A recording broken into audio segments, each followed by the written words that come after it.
Et salut à tous les amis, c'est Mowgli, j'espère que vous allez bien. Dernier jour de la semaine et changement de carte. Ce soir, il y a Misery qui sort. Je n'ai pas pris Scream parce que je suis un peu rack en termes de ressources, mais par contre, j'ai pris le Season Pass et du coup, j'ai eu Agent Venom. Et je trouve que cette carte propose tout simplement le meilleur deck depuis minimum 3 mois. Le meilleur deck. En tout cas, moi, le deck qui me donne le plus de plaisir à le jouer, qui répond à énormément de situations. Un deck qui est juste délicieux et Agent Venom contribue beaucoup évidemment à ce que j'aime ce deck. C'est un effet révélé qui donne plus, enfin qui fixe en fait la puissance de vos cartes dans votre deck à 4. Donc c'est une sorte de bast, sauf que plutôt que d'activer sur les cartes dans votre main, c'est les cartes de votre deck et c'est 4 au lieu d'être 3. Donc c'est hyper intéressant. Il y a des decks qui utilisent d'ailleurs les deux cartes. On peut le penser, on peut l'imaginer hein, sans aucun problème. Si par exemple je sors Okai et que je mets Bast, parce qu'évidemment nous n'allons pas sortir Korg ni Rockslide parce que Darkhawk, ce serait con. Et Cosmo et Juggernaut sont juste des machines à points. C'est des cubes. Vous allez voler du cube grâce à Cosmo et à Juggernaut. Donc il n'y a pas trop de cartes qu'on pourrait virer. Se priver du combo Angela-Athena, c'est un peu con parce que c'est deux sources de points hyper intéressantes qui peuvent être réparties sur des emplacements différents et je trouve ça dommage de le faire. Kitty Pryde, on peut pas s'en passer non plus, donc c'est Okai à la place de Bast, hein, si jamais vous voulez le mettre.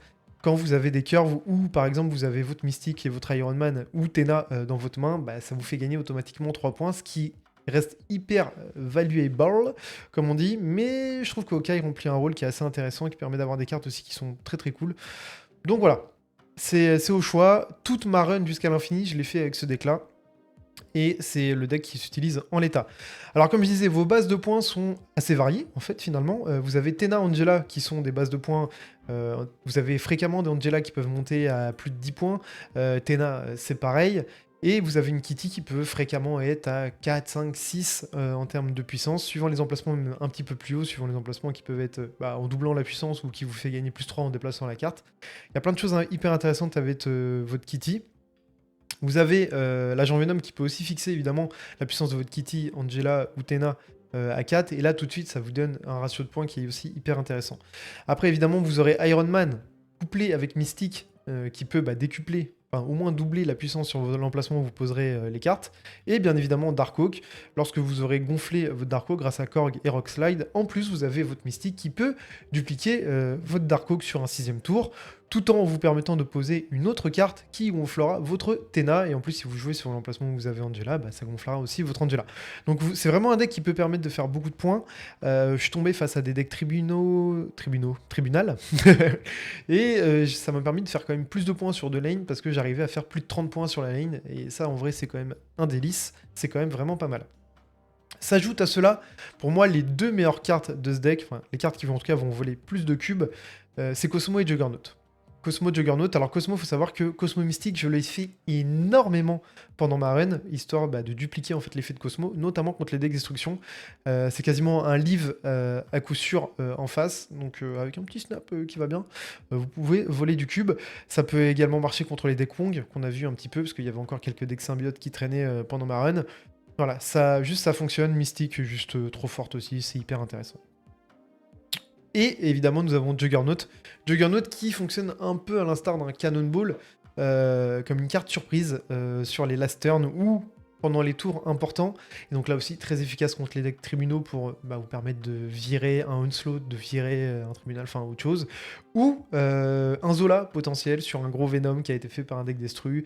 Enfin, ça peut servir dans vraiment un tas de situations, ou même simplement si vous avez une lane où vous avez explosé le nombre de points, notamment grâce à un Iron Man par exemple que vous avez posé, là où il y a une Tena et une Angela, vous dites, peu importe, même si je déplace un Redulk ou n'importe quoi, je gagne la lane.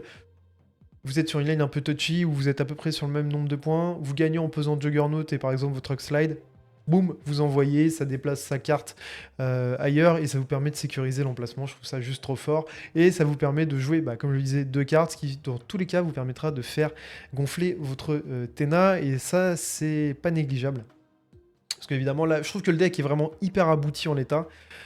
Faudrait que je teste quand même avec Bast, histoire de savoir si les 3 points qui nous permettent de gonfler un peu dans notre main, ça peut être value, parce que ça peut être value sur Kitty, sur Korg, Tena. C'est très très vite rentable quand même, donc il y a la possibilité de le mettre à la place de Hawkeye. Voilà, surtout si vous n'avez pas Hawkeye, mettez Bast, tout simplement. Voilà, je pense que j'ai fait le tour sur la présentation du deck, c'est pas très compliqué en même temps. Mais vraiment, ça marche, c'est une simplicité folle. Vous n'avez pas de Shadow King, vous n'avez pas de Shang-Chi, vous n'avez pas de Rogue, pas d'Enchantress, vous n'êtes pas dans la tech. C'est je fais du point, je contrôle un peu les effets révélés et ou le placement des cartes, et ça permet de gagner. Vraiment, je trouve ça juste trop fort. C'est vraiment un deck coup de cœur. C'est le deck que j'ai le plus aimé vraiment, je pense, en 2024. Je le trouve vraiment trop trop bien. Et j'ai vraiment rien joué d'autre. Je pourrais quasiment supprimer tous mes decks et ne garder que celui-là. Je le trouve juste incroyable. Il fonctionne aussi en conquête, donc n'hésitez pas à le jouer en conquête. Voilà. Rien de plus à vous dire. J'espère que vous avez kiffé la vidéo. On se retrouve très prochainement pour tester Misery, puisqu'elle sort ce soir. Dites-moi ce que vous en attendez, ou si vous avez d'autres decks avec Agent Venom. J'ai vu des decks Destruction Venom qui traînaient. Agent Venom, Destruction plutôt. Parce que Venom Destruction, c'est normal. Donc n'hésitez pas, Los Amigos. Je vous fais des bisous, je vous dis à la prochaine. Ciao. Ok, let's go. J'avais envie de passer infini avec vous, les amis. Donc, mais bon, flemme de le faire en live. Parce que flemme de lancer un live là, à cette heure-là. Donc voilà. Donc, comme ça vous permet de voir un peu comment le deck fonctionne. On est sur une fin de run. On est sur une fin de run, on est 99-4, un truc comme ça. Donc potentiellement, infini en une seule game. Je dis bien potentiellement, hein, parce que vous savez comment ça se passe, évidemment. Des fois, c'est un petit peu complicado. Mais ça permet de faire des choses qui sont assez sympathiques. Donc, je voulais le faire en live. Le deck est vraiment hyper intéressant. Vous verrez, hein, de toute façon, Los Amigos. Ça permet de répondre à beaucoup, mais alors beaucoup de choses. Et ça, c'est, je trouve, juste dingus. Un truc que j'aime beaucoup.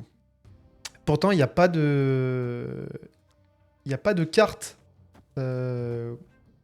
Comment dire? Il n'y a pas de cartes qui sont extravagantes, il n'y a pas trop de cartes tech, il n'y a pas de... Voilà, il y a beaucoup de choses finalement basiques dans ce deck, mais que j'aime beaucoup. Voilà. J'aime beaucoup ce deck, moi ça me plaît. Là on sait qu'on est face à un deck War Machine. J'aimerais bien piocher Juggernaut, ce serait une très bonne chose. Ok, le Korg qui saute.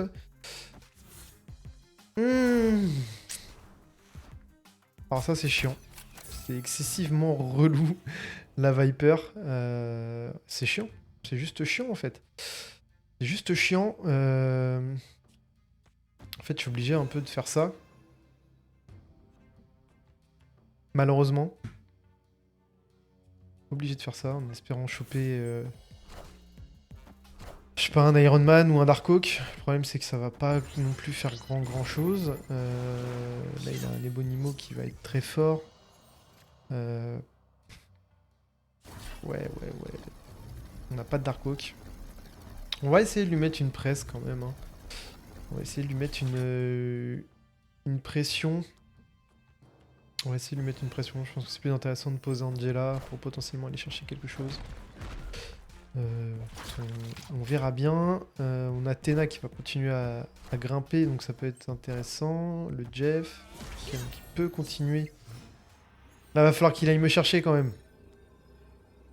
Et là, va falloir qu'il aille me chercher quand même. Il faut qu'il aille me chercher ici également. Voilà, ça peut être intéressant.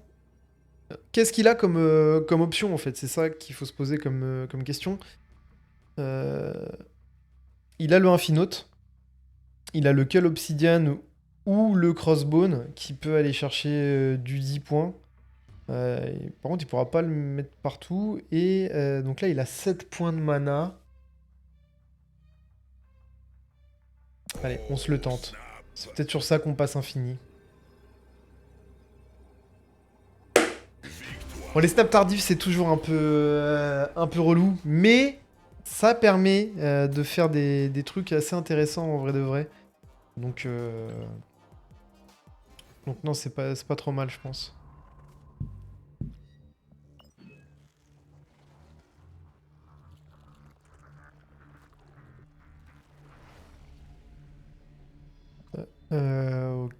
on est 99,5. Il nous faut juste une victoire. Une victoire et on sera bien. On sera bien. Je pense que ça peut être assez intéressant quand même, je pense. De rester sur le même deck. De toute façon, c'est le seul et unique deck que j'ai joué pendant toute ma reign. C'est ça qui est assez fou, finalement. Et là, on voit qu'on avait quand même des réponses. On voit que Agent Venom est quand même une carte qui est God tier lorsqu'elle est jouée avec des cartes comme Iron Man, etc. Je sais qu'il y a des versions qui sont jouées avec des Bast en plus pour rajouter de la puissance dans les cartes qui sont dans vos mains. Là, par exemple, voilà, mon Iron Man avec 3 points de puissance, il sera toujours plus intéressant que mon Iron Man à 0. Et c'est pas le fait de perdre un petit point là, comme ça, qui serait désavantageux. Donc là, en fait, il faudrait prendre la décision, par exemple, si on voulait jouer Bast. Pour moi, de sortir Hawkeye. Je pense que c'est la seule carte qui est vraiment intéressante à sortir, en vrai de vrai, dans ce... C'est la seule carte, je pense. Je pense que c'est la seule carte qui est vraiment intéressante à sortir dans ce deck, c'est Hawkeye. Et pourtant, elle est vraiment très très cool, la Viper. Ok, donc c'était un peu couru d'avance, c'est pas grave. C'est pas grave. C'est pas grave.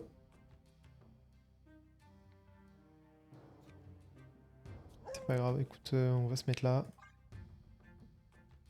Le but, c'est d'éviter le Galactus Gobelin. Ok. Ok, donc là, on sait qu'on a perdu ici.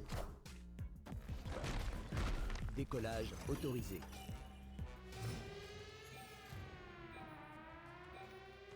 On sait qu'on a perdu ici. Écoute, on va bouger. Là, avec un peu de chance, il nous lâche un Hobgoblin ou une merde qu'on va juste gicler, en fait.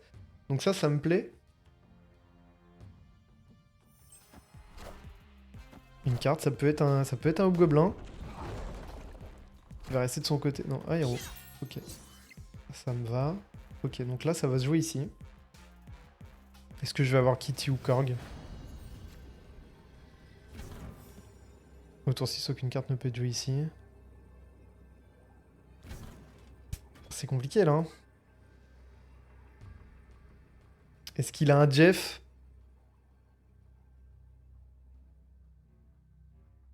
Est-ce qu'il a un Jeff? On va voir. Bon. Ce qui fait peur, c'est une rogue potentielle, un truc. Démon. Titania. Mais il fallait mettre du point. Let's go. Bon, on est infini. Ça aura été finalement assez rapide. Ça aura été finalement assez rapide. C'est juste un 16 millième. Ah, mais c'est vrai que... 16 millième. Voilà, on part à 6500 snap points. Faut savoir que j'ai pas été infini la dernière saison. Par manque de temps. Et vraiment bloqué sur les derniers niveaux. Donc bon, voilà. Là, ça s'est fait plus doucement. J'étais à Ibiza toute la semaine dernière. Donc j'ai quasiment pas joué, hein, les mecs. Je jouais un peu sur le téléphone, mais j'étais pas trop concentré. Donc la 16 millième, ça fait un peu mal. Généralement, je finis les saisons à 7700, 7800 points. 8000 les meilleures saisons. Donc là, 1500 snap points à aller chercher. Ça va être dur, mais bon. C'est pas grave. L'important, c'était juste de vous faire une petite vidéo, parce qu'il y a très longtemps que j'avais pas fait de vidéo sur Marvel Snap. J'espère qu'elle vous aura plu, les mecs. Et évidemment, ce soir sort Misery, et ça va être hyper intéressant, je pense. Donc, restez connected, parce que la carte me donne très très envie. Et celle-là, il y aura des decks. Il y aura des decks. Je vous fais des bisous, les mecs.